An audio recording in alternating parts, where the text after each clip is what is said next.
Bienvenue sur notre chaîne basket, notre chaîne de décryptage et d'analyse des rencontres NBA.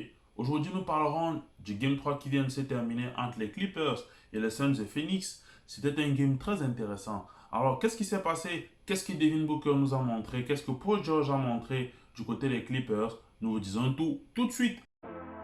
La rencontre vient tout juste de se terminer. C'est encore très chaud. Le match s'est terminé sur un score de 106 à 92 en faveur de... Oui, en faveur de ce monsieur. Il a réalisé un très grand match. Il a réalisé un match presque parfait, j'ai envie de dire, parce qu'il a su ce qu'il fallait faire et au moment où il fallait le faire. Aujourd'hui, Paul George n'est plus simplement un scoreur. Paul George, aujourd'hui, c'est un joueur qui s'est impliqué ses coéquipiers. D'ailleurs, le coach adjoint, Chauncey Billups, a travaillé sur cet aspect avec lui. Plusieurs articles en ont parlé. Paul George aujourd'hui est devenu un facilitateur. Paul George est devenu un créateur. Il ne se concentre uniquement sur le scoring.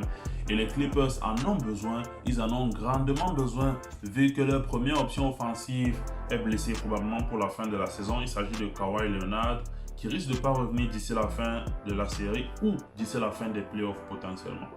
Alors Paul George, il est en train d'assurer panier après panier, action après action. Il montre qu'il a un grand QI basket.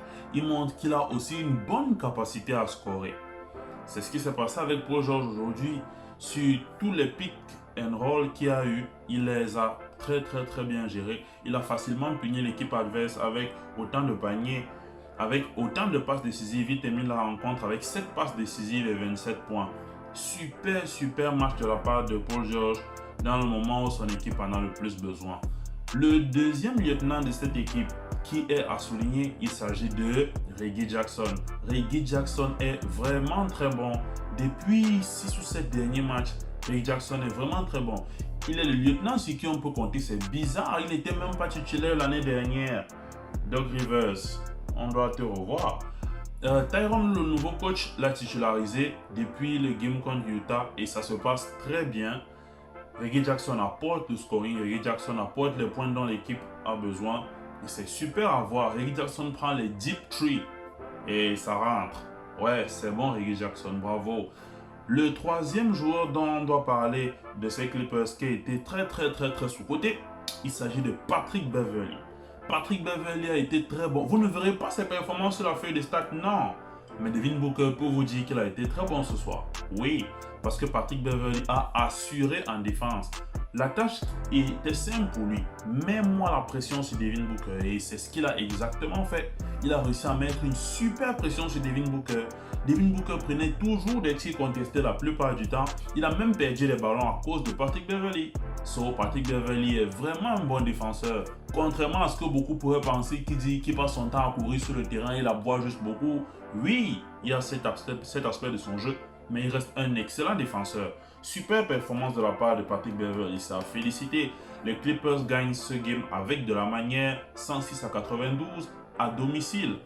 On attend de voir ce qu'ils vont nous réserver pour le prochain match qui est aussi à domicile pour eux. Parlons des Suns. Les Suns ont terminé avec 92 points. C'est très peu. Ils en ont encaissé 106. Le meilleur joueur de ces Suns aujourd'hui, à mon avis, ça reste mon avis personnel. Vous allez peut-être le partager ou pas. Il s'agit de DeAndre Ayton. DeAndre Ayton a été très bon aujourd'hui dans les phases offensives, mais il a été très bon dans un aspect que vous n'allez peut-être pas voir, c'est les phases défensives. J'ai beaucoup apprécié sa défense sur pick and roll. Son niveau d'intimidation, j'ai envie de le mettre un peu au niveau de Rudy Gobert, parce qu'il a un QI basket qui est vraiment très élevé en défense. Je vais vous raconter une petite séquence. Je n'ai pas réussi à retrouver la vidéo pour vous présenter malheureusement. DeAndre Ayton est pris dans un pick and roll. On pose le pick et il est le deuxième défenseur qui doit switcher pour défendre sur le porteur de balle. Dans cette configuration, qu'est-ce qui se passe? Généralement, l'intérieur adverse est libre. Ça va faire soit un lob pour lui, soit une passe au sol. Et il va marquer facilement. Mais non, DeAndre Ayton réussit à contenir deux joueurs sur la même situation. Il réussit à contenir le porteur de balle qui est intimidé et qui a peur de prendre le tir. Et il réussit à contenir le pivot adverse. C'est une grande performance en défense. C'est vraiment très beau. Moi, j'ai apprécié ce que j'ai vu aujourd'hui.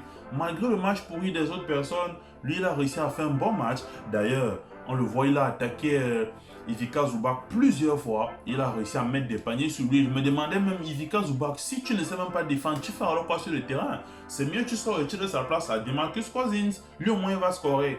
Mais Zubac a montré de belles choses après en deuxième mi-temps. Donc, pour revenir sur les Suns, DeAndre Ayton a joué un bon basket aujourd'hui. Il a fini en presque double-double avec 9 rebonds.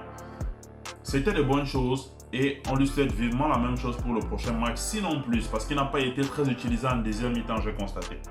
Pourtant, on aurait pu le faire jouer beaucoup plus.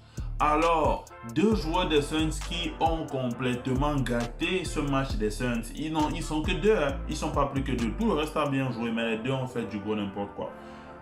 Chris Paul revient de Covid. Il a été atteint de... C'est d'ailleurs bizarre, il a été vacciné en février et il a quand même eu le Covid après. Ok, je vais pas parler de ça.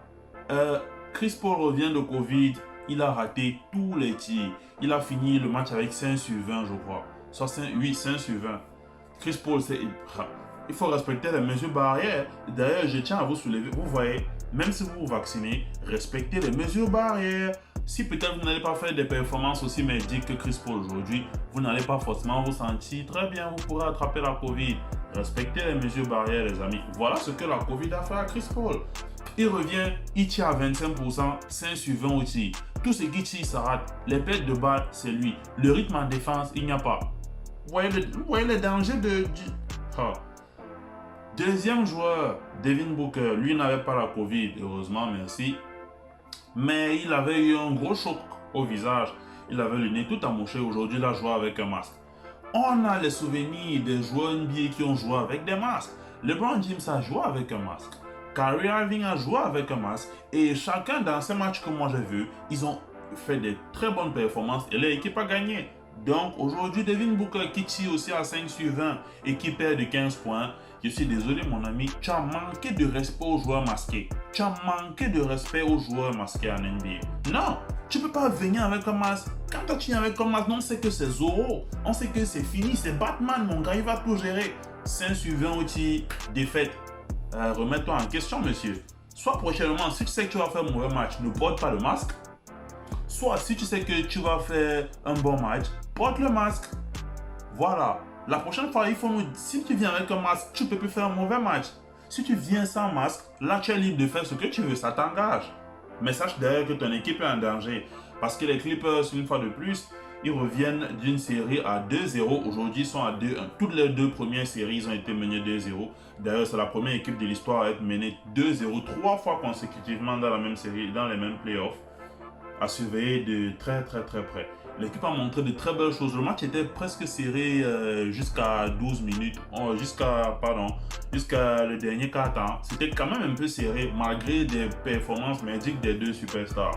Ça veut dire que ces Suns sont de vrais dangers, il faut faire très attention. C'est si ces mots que nous mettons un terme à cette analyse de ce décryptage du Game 3 qui opposait les Clippers aux Suns de Phoenix. Les clés que nous allons soulever pour les deux équipes. Premièrement, les Clippers continuent à être aussi agressifs. Les Clippers ont manqué d'agressivité au début, ils ont été un peu menés, mais ils n'ont pas paniqué du tout. Alors essayez d'être un peu plus agressif au début, ça va gêner ces Suns qui ont eu une légère baisse de confiance aujourd'hui. Si vous les gênez un peu plus, la confiance va encore diminuer, soyez sages. De l'autre côté, les Suns, Devin Booker, les clés, ne porte plus le masque. Ou si tu portes le masque, joue bien. Chris Paul, continue de prendre les traitements. Si jamais traitement il y en a, récupère ta forme, revenez. Essayez de faire jouer DeAndre Ayton un peu plus. Il a beaucoup apporté. Il n'a pris que 14 tirs, je crois, ou 13 tirs. Il aurait pu en prendre plus parce qu'il était à 9 sur 13 au tir. Par conséquent, jouez plus sur lui et continuez à défendre aussi bien comme vous l'avez fait. Aujourd'hui, c'était un peu difficile. Il y a les rotations qui ne sont pas bien effectuées. L'aide défensive n'est pas venue aussi vite et pas aussi physique comme d'habitude. Donc, ça a réglé. Nous nous retrouverons très prochainement pour une autre analyse, un autre décryptage à effectuer. Par exemple, il y a la série qui oppose les Hawks d'Atlanta aux Bucks de Milwaukee dans l'autre finale de conférence Est. D'ailleurs, Atlanta mène 1-0 sur une grosse performance de Trae Young, 48 points. Trae Young est très intelligent, il fait bouger vraiment son cerveau et il le fait bouger très vite. Qu'est-ce que Atlanta va proposer pour la suite? Qu'est-ce que Milwaukee va proposer pour la suite pour revenir dans cette série? Giannis est tombé sur garçon, comme on dit chez nous. Il est tombé sur l'homme dans la défense. Il ne peut plus faire ce qu'il faisait contre les Nets là à l'intérieur. Ça va être un peu difficile, mais on attend de voir. D'ici là, continuez à vous protéger. Vous avez vu Chris Paul? Voilà. Respectez les mesures barrières toujours. Et on va se retrouver très prochainement. Likez la vidéo si vous l'avez appréciée. Laissez en commentaire des analyses que je n'ai pas faites ou pour me donner des éléments que vous aurez voulu que je soulève. On se reparle prochainement. Continuez à vous abonner. Sur ce, bonne journée à vous.